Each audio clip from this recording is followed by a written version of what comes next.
কিছুক্ষণ পরে জিজ্ঞেস করলো, ওই যে বৃদ্ধা ইনি কে? কয় ইনি আমার মা। কয় আপনার মা কি দোয়া করলো? এবার লোকটা মুচকি হাসি দেয়া কয়, হুজুর সবার সব দোয়া শুনতে হয় না, আপনি ওনার দোয়া শুনে লাভ নেই। আমার মা আমার উপরে সন্তুষ্ট হয়া আমার জন্য দোয়া করছে, আমার যেন আল্লাহ নবী মূসা সাথে আল্লাহ আমাকে জান্নাত দেন। হুজুর আপনি বলেন এটা কি হয়? আমি একজন কসাই মানুষ, নওজোয়ান, একটু চিন্তা করেন। চিনলেন না তো কি হারিয়েছেন যাদের মা নাই? চিন্তা করতে পারবেন, কিন্তু আর তাদের সামনে যে দাঁড়ানো সম্ভব না। লোকটাকে, হুজুর এটা কি সম্ভব যে আমি একজন কসাই মানুষ আর আমার মা আমার জন্য দোয়া করছেন আমার যেন নবী মূসার সাথে জান্নাত হয়? এটা কি হয়? মূসা আলাইহিস সালাম আর থাকতে পারলেন না, লোকটাকে জড়ায়া ধরে বলেন, তোমার মা যা বলছে রব তো এটা কবুল করে ফেলাইছেন। সুবহানাল্লাহ। কারণ আল্লাহ তাআলা বলছেন ওয়ায়াকদির, যে আমি তো তাকদীর বদলায়া দেয়। মূসা আলাইহিস সালাম বলেন, তোমার মা আর কি দোয়া করে? আমার মা বিড়বিড় করে দোয়া করে, আল্লাহ আমি যেন মরার আগে একবার মূসাকে দেখতে পারি। এবার আস্তে আস্তে মূসা আলাইহিস সালাম ওনার কাছে গেলেন, মহিলাটা তার দিকে তাকায়া মুচকি হাসি দিলেন, দুনিয়া থেকে বিদায় হয়ে গেলেন। লোকটা আবার তারে জড়ায়। নেহায়ত কাবিল ইহতিরাম উপস্থিত দেশ ও জাতির কর্ণধার হযরত উলামায়ে কেরাম, অত্র এলাকার বিভিন্ন অঞ্চল থেকে আগত ইসলাম প্রিয় মুসলিম ভাইরা, মহান রব্বে কারীমের দরবারে অসংখ্য গণিত শুকর আদায় করছি, যিনি অত্যন্ত দয়া করে মেহেরবানি করে আমাদের হায়াতটাকে দীর্ঘায়িত করে সুস্থ শরীরে পবিত্র জুমার দিনে আল্লাহর ঘর মসজিদে বসে নামাজের পূর্বে কোরআন ও হাদিস থেকে কিছু কথা শোনার তৌফিক দিয়েছেন। এই জন্যে আমরা সকলেই পড়ছি আলহামদুলিল্লাহ। মোহতারাম ভাই, আমি আপনাদের সামনে পবিত্র কোরআনে কারিমা থেকে সূরাতুশ শূরা 12 নম্বর আয়াত তিলাওয়াত করেছি। আল্লাহ রাব্বুল ইজ্জত ওয়াল জালাল যেন তিলাওয়াতকৃত আয়াত এবং হাদিসের আলোকে আমাকে ইখলাসের সহিত কিছু কথা বলার এবং আপনাদের সকলকে আমল করার নিয়তে শোনার তৌফিক দান করুন। সকলে বলি আমিন। আমার ভাই, আমরা ধারাবাহিকভাবে 11টা আয়াত পর্যন্ত তাফসীর শুনেছি। আল্লাহ তাআলা 11 নম্বর আয়াতের শেষ দিকে যে কিছু কথা বলেছিলেন, রব্বুল আলামিন বলেছেন লাইসা কামিসলিহি শাইউন ওয়া হুয়াস সামিউল আলিম। আমরা গত জুমায় এই আয়াত সম্পর্কে সংক্ষিপ্ত কিছু কথা শুনেছি। রব্বুল আলামিন বলেন যে তোমরা কি পৃথিবীর মধ্যে কাউকে আমার সমকক্ষ দাঁড় করাতে পারবে? আল্লাহ তাআলা এই কথাটা মানুষের সামনে প্রশ্ন রেখে দিয়েছেন যে আমি এত কিছু তোমাদেরকে দিলাম, তোমরা কি আমার সমকক্ষ কাউকে দাঁড় করাতে পারো? একটা কথা আমাদের স্পষ্ট বুঝতে হবে, যিনি প্রতিপালক, যিনি আমাদেরকে সৃষ্টি করেছেন, তিনি হলেন আল্লাহ। পৃথিবীর কেউ আল্লাহর সমকক্ষ হওয়ার কোনো সুযোগ নেই। অতঃপর আল্লাহ রাব্বুল আলামিন বলেন লাহু মাকালিদুস সামাওয়াতি ওয়াল আরদ। আল্লাহ তাআলা বলেন, দেখো এই পৃথিবীর মধ্যে তোমরা যা কিছু দেখতেছো সবগুলির নিয়ন্ত্রণের একমাত্র ক্ষমতা আমার কাছে। সুবহানাল্লাহ। আসমান জমিনের পূর্ণ এই পৃথিবীটাকে নিয়ন্ত্রণ করার যোগ্যতা কে রাখেন? আল্লাহ তাআলা রাখেন, একমাত্র আল্লাহ রাখেন। এর মধ্যে কোনো প্রকারের সন্দেহ করার কোনো সুযোগ নাই। তারপরে আল্লাহ তাআলা বলেন ইয়াবসুতুর রিজকা লিমান ইয়াশাউ ওয়া ইয়াকদির, যে দেখো আমি চাইলে কি করতে পারি। দেখো আল্লাহ তাআলা বলেন পৃথিবীর সমস্ত প্রাণীর রিজিক উল্লেখ করেছেন রব্বুল আলামিন, এর মধ্যে মানব জাতি, যে তোমাদের রিজিক আমি চাইলে কাউকে বাড়ায়া দিই, চাইলে কাউকে কমায়া দিই। তুমি হাজার চেষ্টা করতে পারো, নো ফায়দা, এখানে তোমার কোনো লাভ নাই। কারণ আমি তোমার রিজিক বাড়াবো না কমাবো, এটা একমাত্র যোগ্যতা কে রাখেন? আল্লাহ তাআলা রাখেন। এই কথাটা আজকে আমরা বোঝার চেষ্টা করি যে একজন মানুষ দেখবেন সকাল থেকে সন্ধ্যা পর্যন্ত হাড় ভাঙা পরিশ্রম করে, এত পরিশ্রম, সংসারে 5 জন লোক ইনকাম করছে, কিন্তু তার রিজিকে কোনো প্রকারের বরকত হচ্ছে না, টাকা খুঁজে পায় না, এমন কেন হয়? আল্লাহ তাআলা বলেন যে দেখো, রিজিকের সংকীর্ণতা এটা আমি দিই। তুমি চাইবা যে তোমার জীবনটাকে তুমি অনেক সুন্দর করবা, কিন্তু আমি যদি চাই এটা সংকীর্ণ করে রাখবো, কোনো লাভ হবে না। তুমি চেষ্টা করতে পারবা, কোনো লাভ। রব্বুল আলামিন কয় ইন্নাহু বিকুল্লি শাইইন আলিম, যে দেখো যে এই সব কিছুর একমাত্র জ্ঞান রাখার যোগ্যতা আল্লাহ, পৃথিবীর কেউ এটাকে সম্ভব না অন্য কিছু করা। তো আজকে 11 নম্বর আয়াতের মর্ম কথা শুনলাম, আমরা একটু মূল কথায় যাই, আমরা বোঝার চেষ্টা করি আল্লাহ রব্বুল আলামিন কখন কেন মানুষের রিজিককে সংকীর্ণ করে দেন। রব্বুল আলামিন পরিষ্কার কোরআন শরীফের মধ্যে ঘোষণা করেছেন, হে রাসূল, দুনিয়ার মানুষদেরকে আপনি বলেন যে তারা যত চেষ্টাই করুক না কেন,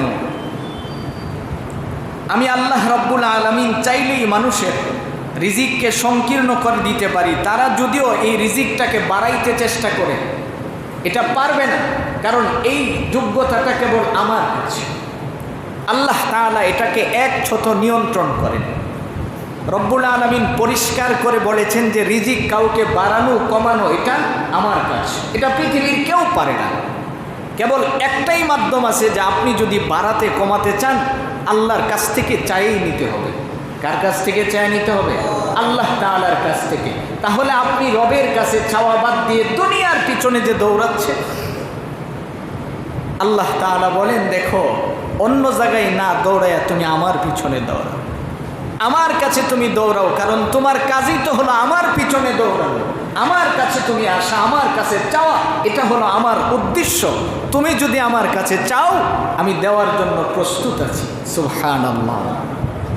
আল্লাহ তাআলা কিভাবে প্রস্তুত আছেন আমরা কয়েকটা দৃষ্টান্তর মাধ্যমে বোঝার চেষ্টা করি।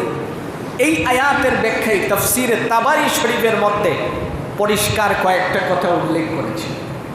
আমরা জানি ইব্রাহিম আলাইহিস সালাম একজন নবী ছিলেন। ওনার একটা উপাধি ছিল খলিলুল্লাহ, মানে আল্লাহর দুস্ত। ইব্রাহিম আলাইহিস সালাম আল্লাহর দুস্তও ছিলেন। কিভাবে আল্লাহর দুস্ত হয়েছে?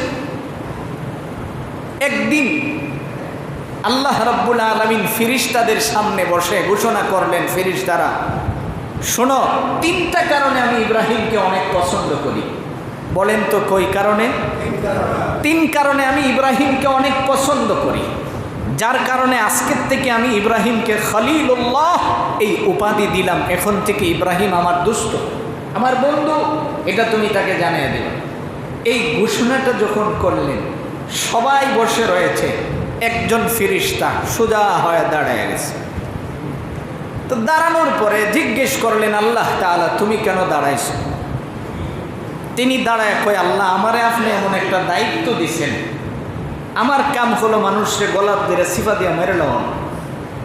তো যিনি মৃত্যুর জন্য আমাদের সামনে হাজির হন, এই ফেরেশতার নাম কি? বলেন কি? আজরাইল।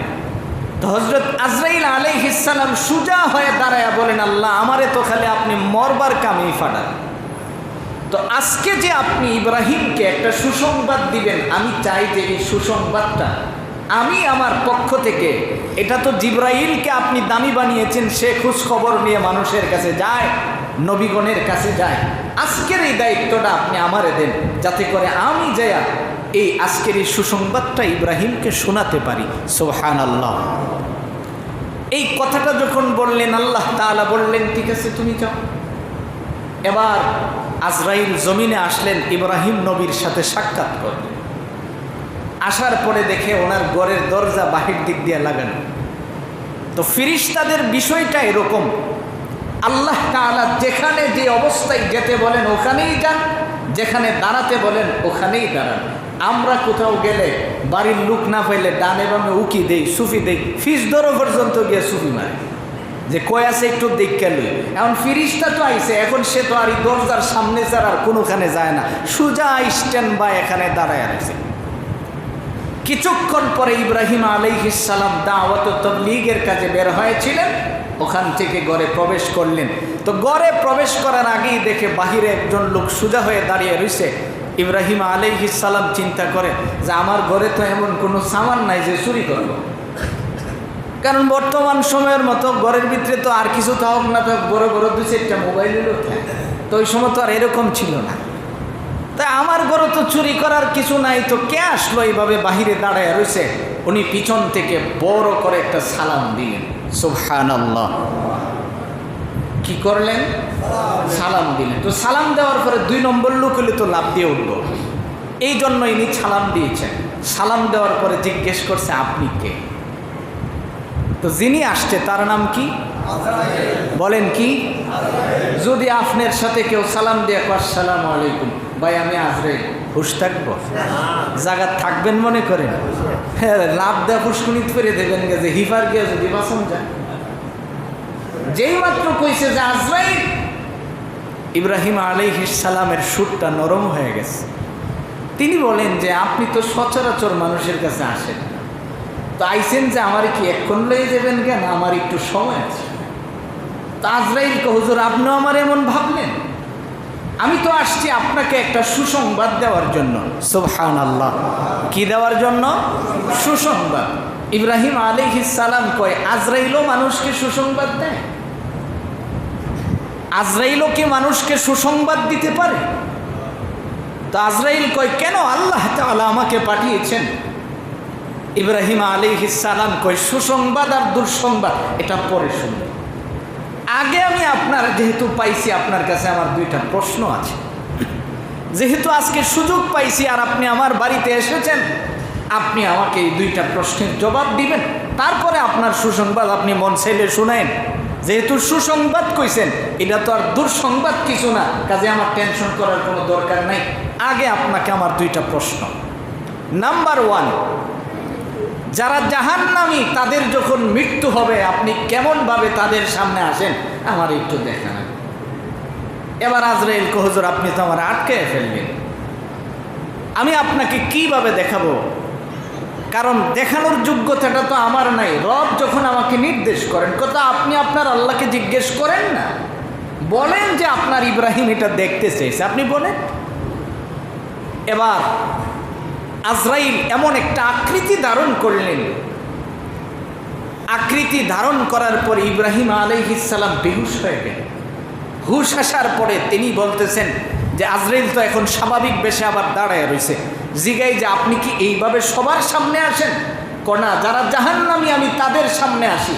ইব্রাহিম আলাইহিস সালাম চিৎকার দিয়ে বললেন, রবের কসম করে বলতে পারি যে আপনার এই পরিবেশ দেখার পরে এই লোকের আর জান্নাত জাহান্নামের কথা চিন্তায় আসবে না, কারণ সে যে আপনাকে দেখবে এখানেই তার শরীর দুমড়ে মুচড়ে ভেঙে চুরমার হয়ে যাবে। ইব্রাহিম আলাইহিস সালাম তরতর করে কাঁপতেছে আর বলতেছে আমার 2 নম্বরেরটা আপনি একটু দেখান যে জান্নাতি মানুষগুলির সামনে কিভাবে আসেন। এবার এই আকৃতি দেখার পরে ইব্রাহিম আলাইহিস সালাম মুস্কে হাসি দিয়ে বলেন, আপনাকে যদি কেউ দেখে এই অবস্থায় তাহলে সে আর জান্নাতে যাইতে চাইবে না, জান্নাতের সমস্ত সুখ যেন আপনার চেহারার মধ্যেই ঢুকে গেছে। সুবহানাল্লাহ। তো এই জায়গা থেকে বোঝা যায় যে আপনার মরণটা যদি জান্নাতীদের কাতারে হয় তো কেমন হবে, আর জাহান্নামীদের কাতারে হলে কেমন হবে। আল্লাহ তাআলা বলেন, শোনো, পৃথিবীর জমিনে তোমাকে আমি যে রিজিকটা বাড়ায়া দেই কমায়া দেই, এটা বলতেছিলাম যে বাড়ানো কমানো এই যোগ্যতাটা কেবল কার কাছে আছে? আল্লাহ তাআলার কাছে আছে। এবার ইব্রাহিম আলাইহিস সালাম বলেন, এবার যেহেতু যাইবেন গা, সুসংবাদ যে দিবেন একটুক্ষণ। সুসংবাদ হলো আল্লাহ তাআলা বলছেন যে আজকের থেকে আপনি আল্লাহর খলিল, আল্লাহর দুস্ত। কেল্লিগা আপনার 3টা কাম আল্লাহ খুব পছন্দ করছে। সুবহানাল্লাহ। কয়টা কাজ পছন্দ করছে? 3টা। 3টার মধ্যে 1 নম্বরের কাজ হলো যে আপনি যে মানুষকে আগে আগে সালাম দেন। সুবহানাল্লাহ। কি বললেন? যে আপনি যে আগে আগে মানুষকে কি দেন? সালাম দেন। আমাদের অবস্থাটা কি হয়েছে? আমি মুরব্বী, আমি বয়াতে ভাব বেরা যে বাতিজানে আমার আগে সালাম দিব, আর বাতিজাও চিন্তা করে আমি বিদেশ করে এসেছি, আমার ফৈস হয়েছে যে এটা কি চাচা জানে না, তো তাই নেই আমার আগে সালাম দিব। তা আমরা ইতিহাস থেকে কি পেলাম? আগন্তুক মুসাফির ঘরের দরজার সামনে দাঁড়ানো, পিছন থেকে আইসা সালামটা কে দিয়েছে? ইব্রাহিম আলাইহিস সালাম দিয়েছে। তিনি তো চিন্তা করতে পারতেন আমি তো নবী, আমি কেন আরেকজনকে সালাম দিই? এবার কয় 2 নম্বরের গুণ আল্লাহ খুব পছন্দ করছে, এটা হলো আপনি মানুষকে খানা খাওয়ান। সুবহানাল্লাহ। তো যারা চিন্তা করেন যে মানুষের পিছনে খরচ করলে শেষ হয়ে যায়, আল্লাহ তাআলা বলেন না, রিজিকের বরকত দেওয়ার দায়িত্ব এটা আমার, রিজিক বাড়িয়ে দেওয়ার দায়িত্ব এটা আমার কাজ, কারণ রিজিক তো আমি তোমাকে বাড়াইয়া দেই। তো আমরা রিজিক বাড়ে না কেন? তার কারণ হলো আমরা তো শুকরিয়া আদায় করি। খাইছি, খায়া সেরা ক্ষেতের দান বিশাল হয়েছে, বাড়ির গাছের লাউ হয়েছে, এমন তরকারিও খাইলেন লাউ দিয়ে খুব মজা কইরা, খায়া মুষ্টা তাও দিয়া কইলেন স্বাদের লাউ, বানাইলেন ওরে বৈরাগী। আচ্ছা আপনি বলেন আপনার তখন কি বলা উচিত ছিল? আপনি হাসলেন, আপনি আপনাকে জিজ্ঞেস করেন আপনার তখন কি বলা উচিত ছিল? আপনি তো মুসলিম, আপনার তো একটা স্পেশালি সংস্কৃতি আছে, তা আপনি কাঠটা গ্রহণ করলেন। দোকানদারকে যায় বললেন ভাই আবার যে বিষটা দিয়েছেন কীটনাশকটা খুবই ভালো দিছি, আর সব পোকা মরে গেছে, দানটা খুব ভালো হয়ে গেছে। কে শিখালো এই ভাষাগুলি আপনাকে? আল্লাহ তাআলা পরিষ্কার করে বলেন দেখো, ইয়াবসুতুর রিজকা লিমান ইয়াশাউ ওয়া ইয়াকদির, পৃথিবীর মানুষ তোমরা শোনো, তোমাদের রিজিক সংকীর্ণ করা আর বৃদ্ধি করা এটার দায়িত্ব কেবল কার? আল্লাহ তাআলা বলেন আমার দায়িত্ব, আমি তোমার রিজিক বাড়াই এবং কমাই। আর তুমি কি বলো? শিখাতে শিখাতে আপনি আপনার সন্তানকে এখন কি শিখাচ্ছেন বলেন না। আল্লাহ তাআলা শিখিয়েছেন তুমি যখন কোনো আজীব কোনো জিনিস দেখবা তখন তুমি বলবা সুবহানাল্লাহ। কি বলবেন? আর আপনি কি আরে কি শিখালেন আপনি সন্তানকে বলেন না। আপনি কাকে দুষছেন নিজেকে জিজ্ঞেস করেন। আপনি মনে করছেন বাহ আমার ছেলে কি শিক্ষিত হয়েছে, সে যেখানে সুবহানাল্লাহ বলবে এখানে মুখ বাঁকা করে, আর আপনিও বলছেন আপনার সন্তান শিক্ষিত হয়েছে। লজ্জা করা উচিত আপনার। তা আপনি রিজিক আপনার কেন কমতেছে? আপনি তো শুকরিয়ার ভাষাগুলি হারিয়ে ফেলেছেন, আপনি তো শুকরিয়ার ভাষাগুলি হারিয়ে ফেলেছেন। আল্লাহ তো কোরআনে পরিষ্কার করে বলছেন সুবহানাল্লাযী আসরা বিআবদিহি লাইলাম মিনাল মাসজিদিল হারাম ইলাল মাসজিদিল আকসা আল্লাযী বারাকনা হাওলাহু লিনুরিয়াহু মিন আয়াতিনা। আল্লাহ তাআলা বলেন হাবিব আমার পৃথিবীর মানুষদেরকে জানায়া দেন আমি রাতের কিছু অংশে আপনাকে জমিন থেকে আমি আকসা পর্যন্ত পৌঁছালাম। এই যে আজীব একটা ঘটনা আমি কোরআনে বর্ণনা করেছি, এই আজীব ঘটনাটার কারণে আমি সুবহান শব্দ দিয়ে শুরু করছি। সুবহানাল্লাহ। আপনি আপনার উম্মতদেরকে শিখান তারাও যখন দুনিয়ার জমিনে আজীব কোনো জিনিস দেখবে ওরাও যেন বলে সুবহানাল্লাহ। তাদের জবান থেকে যেন ওয়াও শব্দ কোনোদিন বের না হয়, কারণ তারা প্রশংসা করবে কার? জোরে বলুন কার প্রশংসা হবে? আল্লাহ তাআলা বলেন পৃথিবীর মানুষ তুমি শোনো, ইয়াবসুতুর রিজকা লিমান ইয়াশাউ ওয়া ইয়াকদির, তোমার রিজিকের দায়িত্ব বাড়ানো কমানো, তোমার তাকদীরের মধ্যে কি আছে এটার দায়িত্ব কেবল আমি রাখি। ইতিহাস প্রমাণ করে তাই তো খলিফাতুল মুসলিমিন সাইয়েদনা ওমরের জামানে বৃদ্ধা মহিলা মরুভূমির ভিতরে থাকে।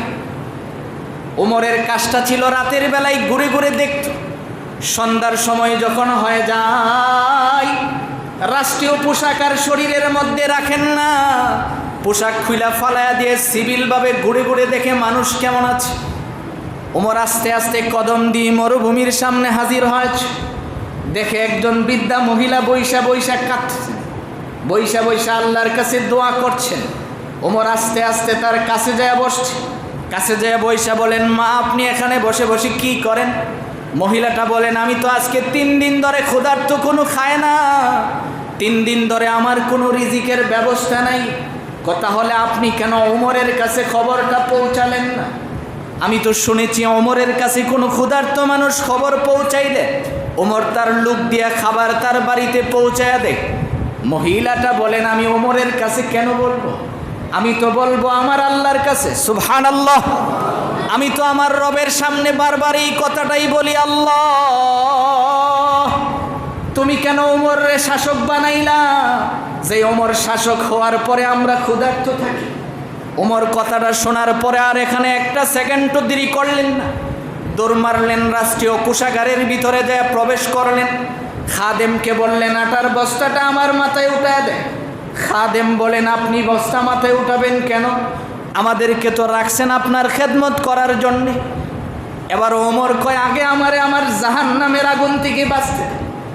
এই না ভালো করে বুঝানেন, এই কথাটা যদি আপনার গ্রামের কোনো মানুষের ভিতরে ঢুকতো, আপনার শাসকদের মাথায় যদি এই কথা ঢুকতো, তাহলে ত্রাণের কোটি কোটি টাকা তারা মারতে পারত।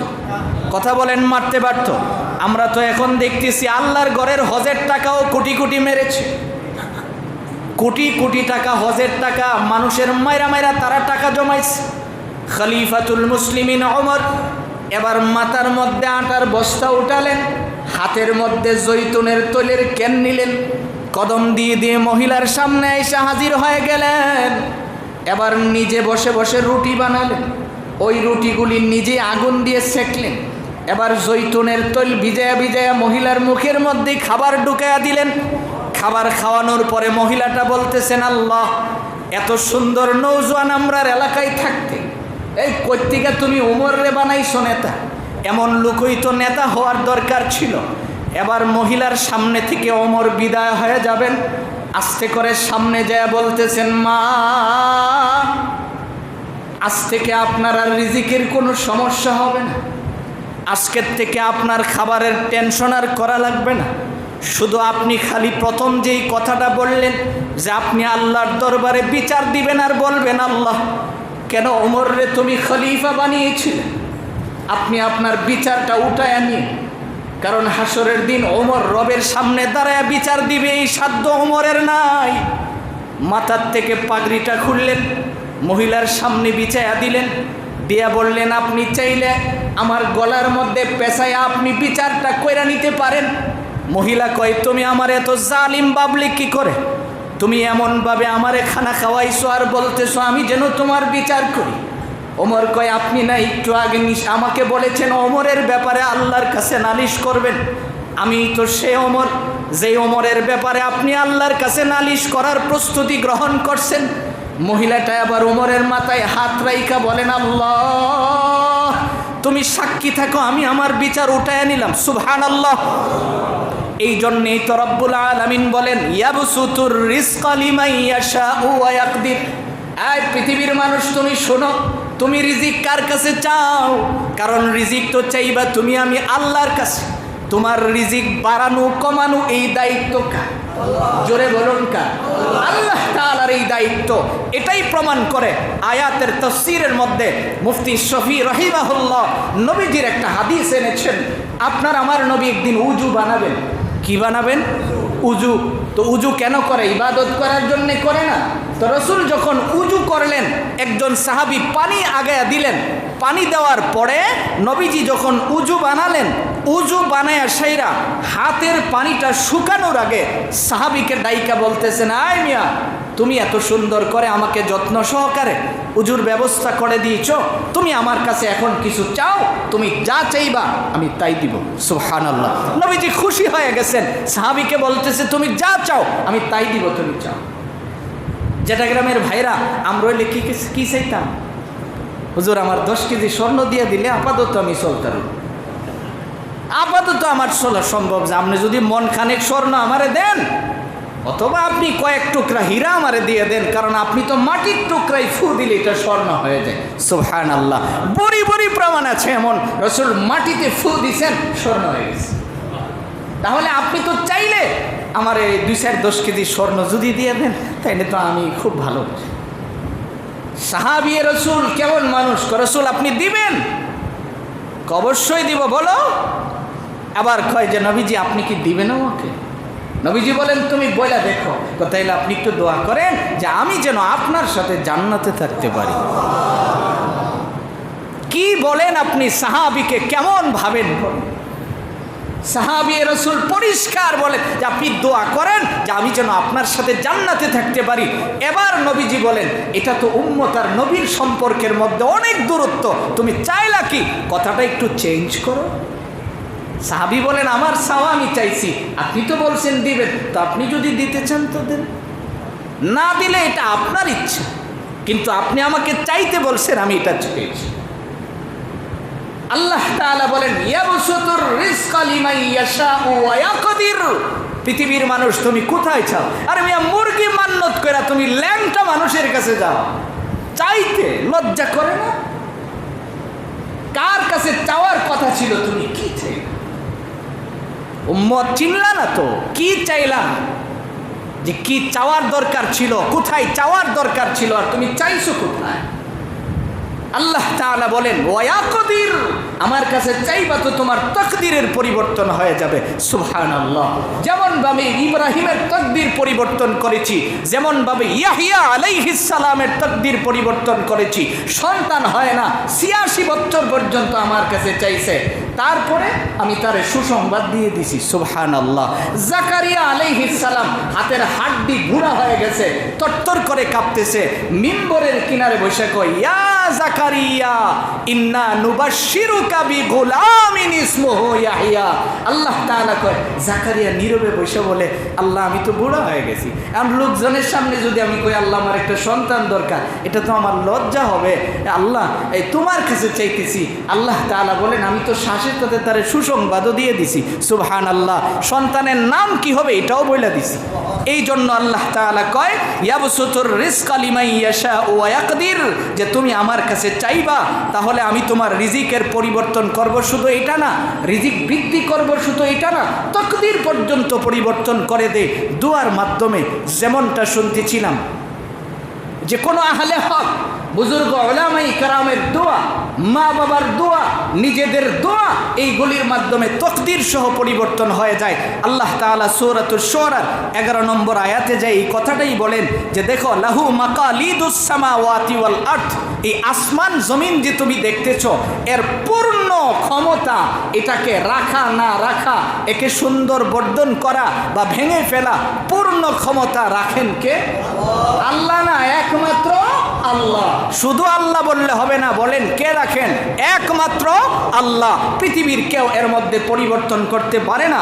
অতঃপর আল্লাহ কই ইয়াবসুতুর রিজকা লিমান ইয়াশাউ ওয়া ইয়াকদির, তুমি শোনো তোমার রিজিক কমানো বাড়ানো এটা কেবল আমারই দায়িত্ব, আর আমার কাছে তুমি যখন চাইবা আমি তোমার তাকদীর সহ পরিবর্তন করে দেই। সুবহানাল্লাহ।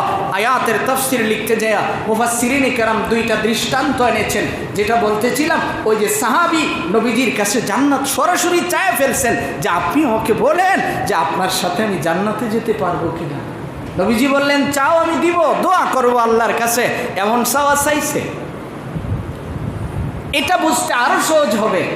মুসা আলাইহিস সালাম, আল্লাহর নবী সাল্লাল্লাহু আলাইহি ওয়াসাল্লাম হাদিস শুনিয়েছেন, মুসা আলাইহিস সালাম বলতেছেন আল্লাহ আমার জান্নাতে কে আমার সাথী হবে একটু বলো। আল্লাহ তাআলা শোনায় দিয়েছে যাও এমন জায়গায় যায় দেখো একজন কসাই তোমার জান্নাতের সাথী হবে। আল্লাহ এই কসাই হের কাম সারাদিন কুবাকুবি করুন, প্রতিবেশী ভালো না হইলে বাড়ির শান্তিতে তেমন যায়।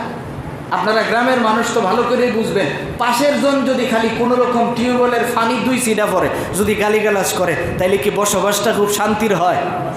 বলেন শান্তির হয়? সাক্ষীটা দেন, সত্যটা কোন কমসে কম, কারণ প্রতিবেশী ভালো না হলে শান্তিতে থাকা যায় না। মুসা আলাইহিস সালাম কয় এই কসাইয়ের লোকে তুমি আমার দিবা? এর তো কাম সারাদিন কুবাকুবি করো, তাহলে আর ভালোই করতো। আল্লাহ তাআলা বলেন না দিক আন্তাজি মন্তব্য করো না, যাও দেখে আসো। দেখতে চাইছো যাও। বাজারে গেলেন, দূর থেকে দেখলেন ওই নিয়ম অনুযায়ী কসাই কাজ করতেছেন, পশুটা জবাই করছেন, এর থেকে নরম একটু গোশত, নরম গোশত কাইটা সুন্দর করে একটা তলেতে উঠায় রাখছে। কিছুক্ষণের ভিতরেই তার গোশত কাটা শেষ। দেখলো কোত্থেকে লোকজন আসলো, আধা ঘন্টা 40 মিনিটের ভিতরে তার গোশত বিক্রি শেষ। অন্যান্য কসাইরা বহু গোশত সাজায় রাখছে, এদের বিক্রি শেষও নাই, তারটা শেষ।